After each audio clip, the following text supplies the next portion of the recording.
आज हम जिसके बारे में जानेंगे वो है एचपीवी। सुना है किसी ने एचपीवी के बारे में? सरकार एक स्वास्थ्य विभाग के साथ मिलकर वैक्सीनेशन ड्राइव इसके लिए शुरू कर रही है। और वो किसके लिए? लड़कियों के लिए मुख्यतः, जिनकी एज जो है 14 से 15 साल। और उसमें भी 28 फरवरी 2011 से 24 मई 2012 तक जिनका बर्थ है उनके लिए स्कीम। अब स्कीम क्यों शुरू की गई? क्योंकि इससे बहुत ही घातक बीमारी होती है जिसे कैंसर कहते हैं। और कैंसर कहाँ का हो रहा है? मुख्यतः गर्भाशय का कैंसर जो है महिलाओं में, और दूसरे भी कैंसर है, जैसे मुंह का कैंसर है, एनल कैंसर है, जेनाइटल ऑर्गन्स का कैंसर है। तो ये 3-4 टाइप के कैंसर जो है वो एचपीवी से होते हैं। अब वैक्सीनेशन ड्राइव जो शुरू की गई है उसके लिए वैक्सीन जो है वो है गार्डासिल 4। गार्डासिल 4 जो है 2 तरह की स्ट्रेन्स के लिए है। वो स्ट्रेन्स है 16 और 18, वैसे 6 और 11 के लिए भी है। एक है गार्डासिल 9 जो है लगभग 7 टाइप के कैंसर से लड़ता है। अब जो मुख्यतः घातक कैंसर है वो है स्टेन 16 और 18। तो ये जो एचपीवी वैक्सीन है गार्डासिल 4 वो 16 और 18 जो स्टेन्स है उसके लिए बना है। फिर है कि मिथ्स क्या है इसके लिए, भ्रम क्या फैलाए जा रहे हैं कि इससे जो है वो इनफर्टिलिटी होती है, मतलब जो महिलाएं हैं वो बच्चा पैदा नहीं कर पाएंगी। तो भारत सरकार और स्वास्थ्य विभाग ये बोलता है कि ऐसा कुछ भी नहीं। तो ये भ्रम है। दूसरा भ्रम ये है कि ये सिर्फ लड़कियों के लिए है वैक्सीन, तो ऐसा भी नहीं है। वैसे ये लड़कों के लिए भी है, 9 से 14 साल तक लड़के जो है इसको भी लगा सकते हैं, क्योंकि लड़कियों में तो गर्भाशय का कैंसर इससे हो रहा है, पर लड़कों में या दोनों सेक्सेस में कौन सा कैंसर हो रहा है? वो है एनल कैंसर, माउथ कैंसर और जेनाइटल ऑर्गन का कैंसर।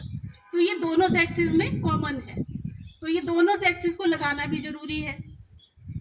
अब क्या है कि भ्रम फैला जा रहा है कि इनफर्टिलिटी है और ये लड़कियों के लिए है सिर्फ, या फिर कि जिसमें सिम्टम्स नहीं है उनको लगाने की जरूरत नहीं है, या फिर लगा लिया तो उसके बाद जो है कोई फॉलो अप की जरूरत नहीं है, तो लगा लिया उसके बाद भी फॉलो अप की जरूरत है।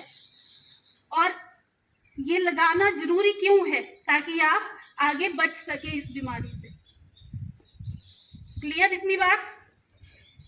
गर्ल्स जो इस एज ग्रुप की है, आपने अपने पेरेंट्स से भी बात करनी है। और जब ये वैक्सीन लगाना है तो आपने कंसेंट साथ में लेके आनी है पेरेंट्स के, कि आप विलिंग है इस वैक्सीन को लगाने के लिए। और स्वास्थ्य केंद्र जो हमारे नियर बाय है वहाँ पे ये फ्री ऑफ कॉस्ट लग रही है। जो गार्डासिल 4 है उसकी कॉस्ट जो है मार्केट में लगभग 3 से 4 हज़ार है, जबकि गार्डासिल 9 जो है वो महंगा है। और गार्डासिल 9 वैसे ज़्यादा इफेक्टिव है और इसके ज़्यादा साइड इफेक्ट्स भी नहीं है।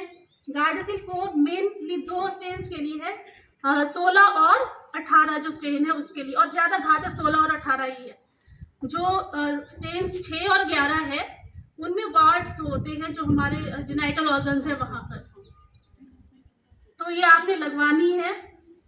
अच्छा, इसके बाद जो लगाने के बाद साइड इफेक्ट्स क्या क्या हो सकते हैं इसमें? तो बहुत ज़्यादा साइड इफेक्ट्स इसके नहीं है। थोड़ा बहुत सिर दर्द हो सकता है, या जहाँ पे वैक्सीन लग रहा है वहाँ पे थोड़ी बहुत पेन हो सकती है, रेडनेस हो सकती है, फीवर आ सकता है, बहुत माइल्ड फीवर है।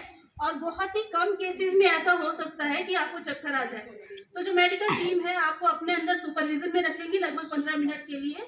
आपको लेटाया जाएगा, आपने उठना नहीं है, तो ये आपने ध्यान रखना है। और ये जो इस एज ग्रुप की लड़कियां हैं मैंने लिस्ट भी बना रखी है। मैक्सिमम इसमें 3 लड़कियां 9th की आ रही है और 10th की मैक्सिमम लड़कियां आ रही है। तो ये लोग जो है कंसल्ट लेके आए और अपने स्वास्थ्य केंद्र जो नियर बाय आपके है वहां पर जाकर ये वैक्सीन लगवा लें। ठीक है?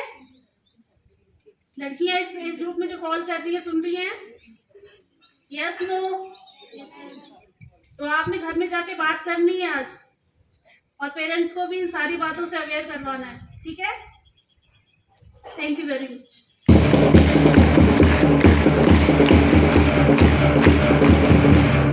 जो भी हम वैक्सीनेशन करते हैं, पहली बात वैक्सीनेशन यानी टीकाकरण। टीकाकरण क्यों करते हैं हम लोग? आपने देखा होगा बच्चा पैदा होता है, लगभग हम स्टार्टिंग से उसके इंजेक्शन शुरू कर देते हैं। BCG है, पोलियो ड्रॉप्स है, DPT के हमारे इंजेक्शंस हैं, और अब ये HPV वैक्सीनेशन है, एक हेपेटाइटिस के भी हमारे को वैक्सीन लगाते हैं। तो ये वैक्सीनेशन में करते क्या है, क्यों लगाते हैं, ये इंजेक्शन लगाने से क्या होता है, पढ़ा है आप लोगों ने? ये चैप्टर में भी है आपके, मेरे ख्याल से 8th क्लास के।